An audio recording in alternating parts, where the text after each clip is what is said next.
More news, though. Robinson Cano, again, taking that 10-year deal from the Seattle Mariners. And you wonder, on one hand, did they redefine the franchise with that one big signing, Meredith, or is it just one signing? Right now, I think it's just one signing. Now, they're trying to redefine the franchise, but they need more pieces. Right now, Robinson Cano isn't going to be able to do it all, but Seattle realized in that ballpark, players don't want to go there. Offensive players are hesitant to go there, especially not knowing what's going on with that front office, what exactly is going to pan out there. So as a result, they had to overpay and take a chance on Cano. Now, if they can work a trade for a David Price, you're talking a little bit, but right now, I don't think they're anywhere near the top of that division. There's a lot of excitement when you bring in a Robinson Cano, but I agree with Meredith. This is a team that, if you gave a lot of GMs $240 million and said spread it around, there are a lot of other things they could have done than just signing one player, who albeit is one of the best 10 players in baseball. And then not too long after the Cano signing, they had to deal with another issue.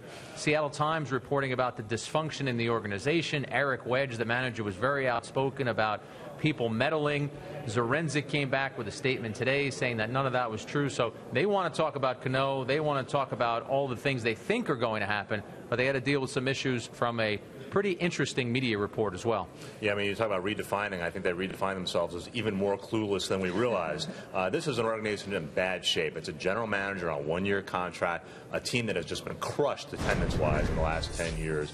As you mentioned, Jack, hitters not willing to come there. So this was a Hail Mary, an extremely expensive Hail Mary, and it's easy to see this backfiring. You mentioned hitters not wanting to come there. Meredith echoed the same thing. You know, Robinson Cano, besides being an all-around great player, he's a hitter. And first thing I thought when he signed that deal, what do his numbers look like? Pick him up from this year. What do they look like in Seattle next I think year? I don't see how they couldn't suffer at least a little bit. And it's not just the numbers. And last year certainly isn't a good example of what Robinson Cano really is as far as hitting in the order. But he's not going to get the same protection that he would get in a typical Yankees lineup. And that's going to be a big part of it as well. That's the thing I was thinking about, Bob, is we can talk all we want about the ballpark, but who's hitting around him? And I know last year with injuries, he didn't have the protection he has had in previous years with the Yankees, but he's had a lot of good hitters around him in his Yankee years. When you sign a 10-year deal like that, you're the face of the franchise, you expect a guy who's going to be a leader. Do you think he can be that kind of player for that team? I absolutely do, yes. Saying Robbie Cano, I think Tom Verducci from SI wrote a piece the other day saying that he deferred to Derek Jeter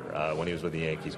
But around the Team DR in the World Baseball Classic, he was the team leader. I think Robbie enjoys being part of the community and being involved in those affairs. I don't think that part is going to be a problem for him. What about the baseball idea? He always had players around him, as Meredith mentioned, that could get hits, that could, you know, except for be a nice compliment. Yeah, 2018 it turned out to be a nice Mariner simulation. What about Seattle then?